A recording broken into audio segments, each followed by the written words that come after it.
Assalamualaikum warahmatullahi wabarakatuh. Salam sejahtera untuk kita semua. Kali ini saya akan membahas soal posisi penyeimbang PDI Perjuangan. Apa maksud penyeimbang ini?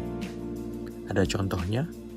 Apa implikasinya bagi sistem politik kita saat ini? Dan beragam pertanyaan mengemuka terkait apakah ini berarti PDIP masuk ke dalam Koalisi Indonesia Maju Plus atau Kabinet Merah Putih, dan seterusnya, dan seterusnya.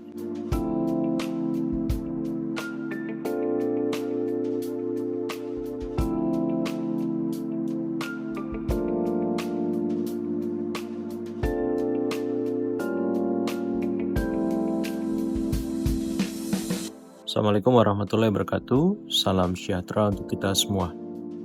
Apa kabar teman-teman Polytrans? Semoga semua dalam keadaan sehat, tetap semangat untuk selalu bermanfaat.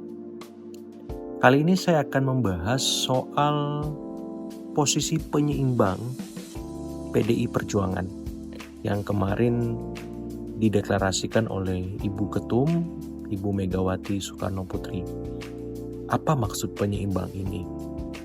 Ada contohnya?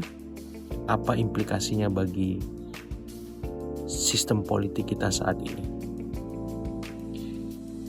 Dan beragam pertanyaan mengemuka terkait apakah ini berarti PDIP masuk ke dalam Koalisi Indonesia Maju Plus atau Kabinet Merah Putih, dan seterusnya, dan seterusnya. Saya akan ulas satu persatu. Dalam sistem presidensial kita memang tidak dikenal koalisi ataupun oposisi.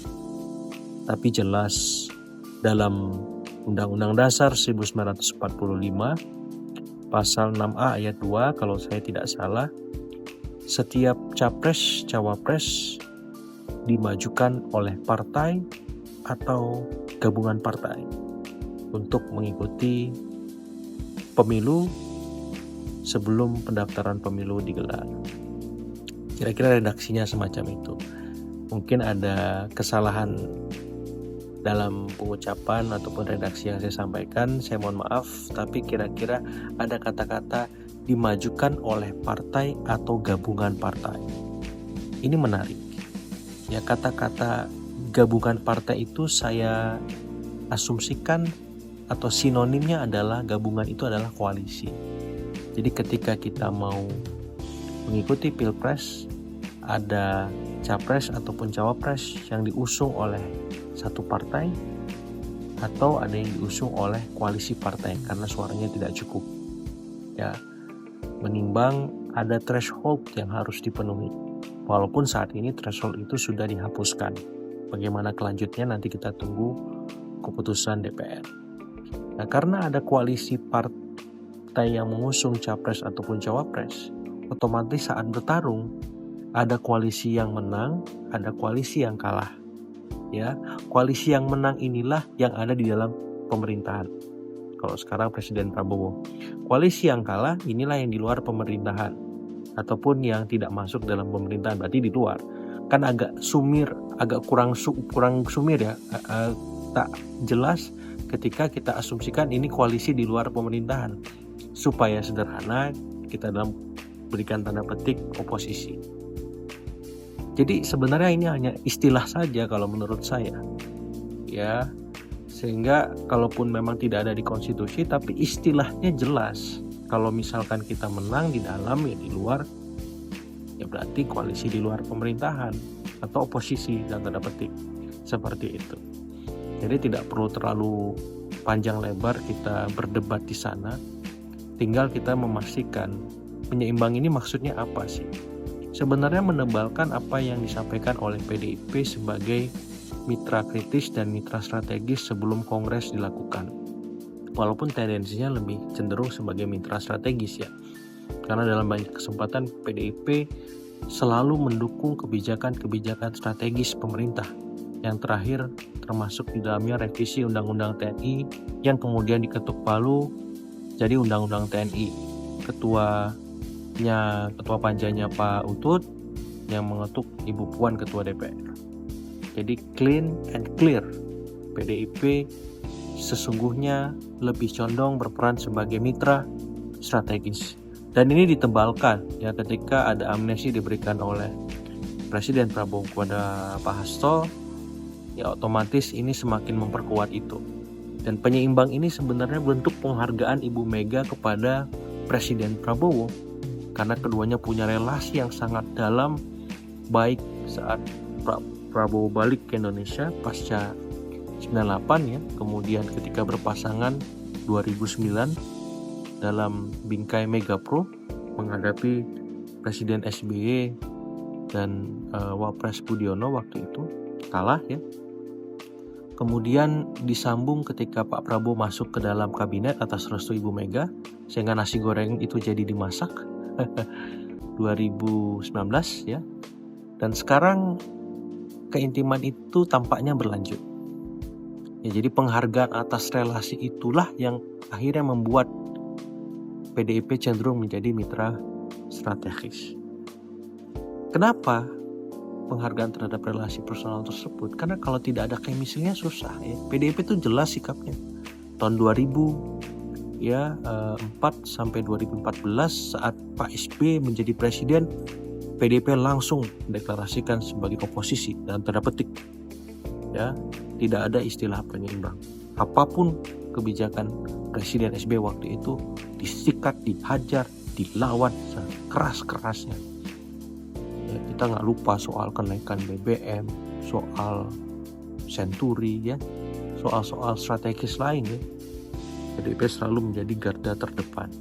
Nah sekarang sebaliknya, ya sehingga memang wajar kalau sebagian kalangan termasuk saya secara pribadi mengasumsikan ini udah tendensinya 70-80% sebagai mitra strategis ya, dan secara kualitatif juga kader-kader non afiliasi yang bukan kader utama PDIP langsung sudah ada di dalam kabinet. Dalam banyak kesempatan saya bilang Pak Budi Gunawan Menko Polkam itu sangat dekat relasinya dengan Ibu Mega, belum menjadi jembatan komunikasi yang efektif pasca Mas Pram menjadi Gubernur Jakarta. Pak Budi Gunawan ya, beliau memang bukan kader utama PDIP tapi terafiliasi sangat dekat dengan PDIP, termasuk Ibu Sri Mulyani, termasuk Pak Basuki Hadi Mulyono yang menjadi kepala otorita KN. Mereka punya kedekatan ya kultural, tapi ini bukan sekedar kultural masalahnya. Ya, ada beberapa duta besar yang itu bahkan kader utama PDIP. Pak Heri Ahmadi misalkan, Pak Junimart Girsang. Ya, belum lagi Ibu Mega sebagai kepala atau ketua pengarah BRIN dan BPIP. Ini kan semua di dalam sistem. Ya, jadi semakin mengafirmasi bahwa penyeimbang ini ya punya kecenderungan sebagai mitra strategis lebih utama ketimbang mitra kritis. Ya walaupun dalam banyak bahasan teman-teman di internal PDIP menyampaikan bahwa mereka akan mendukung segala kebijakan pemerintah yang berpihak merakyat dan akan melawan kebijakan pemerintah yang bertentangan dengan konstitusi. Ya saya kira semua partai begitu ya, walaupun mereka di dalam koalisi, dan kita lihat dalam setiap rapat-rapat di DPR, apakah rapat dengar pendapat, apakah rapat konsultasi ya dan sejenisnya, teman-teman di partai koalisi juga banyak yang mengkritik, bertanya dengan sangat keras dan lugas kepada para menteri kalau memang kebijakannya mengandung kontroversi dan membuat kegaduhan ya yang tidak perlu. Ya, termasuk statement-statement yang berulang kali punya ya keterbatasan dan akhirnya membuat kebingungan di tengah-tengah publik. Jadi itu. Nah, yang berikutnya, apa implikasinya bagi sistem politik kita saat ini? Ya otomatis kalau elitnya semakin terkonsolidasi, publiknya harus mawas. Publiknya harus turun gunung, terlibat berpartisipasi dalam politik sehari-hari kita, dalam kebijakan, dalam momen-momen strategis dan krusial, misalkan perancangan undang-undang, revisi undang-undang. Ya kita harus bahu-membahu bergotong royong mengawasi itu. Kita tidak bisa lagi menyerahkan fungsi pengawasan hanya kepada PDIP ya, atau kepada anggota-anggota DPR saja, karena sedikit banyak mereka sudah mulai terkonsolidasi dan mereduksi nanti fungsi-fungsi pengawasan itu secara praksis ya.